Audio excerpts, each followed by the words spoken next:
England, the last fortress of resistance in the West, lay only a few miles from Nazi-dominated Europe. The cities were under constant bombardment by the Germans. Russia, bearing the brunt of the vast German attack, had had to evacuate all of her great industries and rebuild them hundreds of miles from the war fronts. The people of China had been forced to carry whole factories back out of range of the Japanese advance. Only America, free from bombing and invasion, was able to produce to her full capacity. But her factories were not yet equipped for war. An industrial miracle had to be performed. Factories had to be rebuilt, retooled. The machines of peace removed. Those of war built and installed.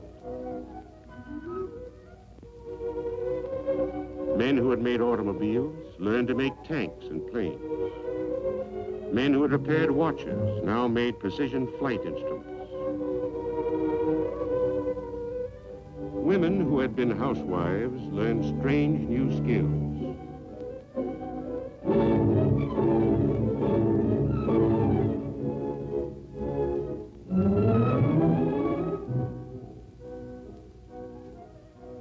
A peacetime army of 800,000 had to be built up to an army of millions. Men who had been farmers, fishermen, clerks, factory workers, bookkeepers, had to learn to fight. At first, they had to drill with wooden guns and trucks for tanks. The people of the United States, like others, had learned in a bitter lesson that they could not remain isolated from the rest of the world. They were drilling and preparing, learning to carry their share of the burden.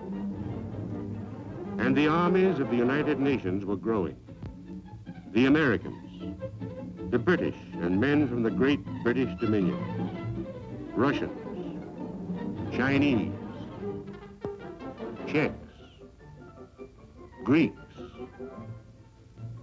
men from India,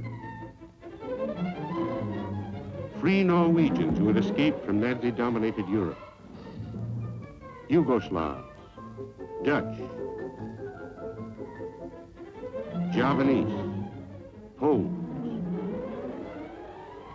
Danes, Luxembourgers, and Belgians, Filipinos, and free Frenchmen rallying to the fight under the standard of General de Gaulle.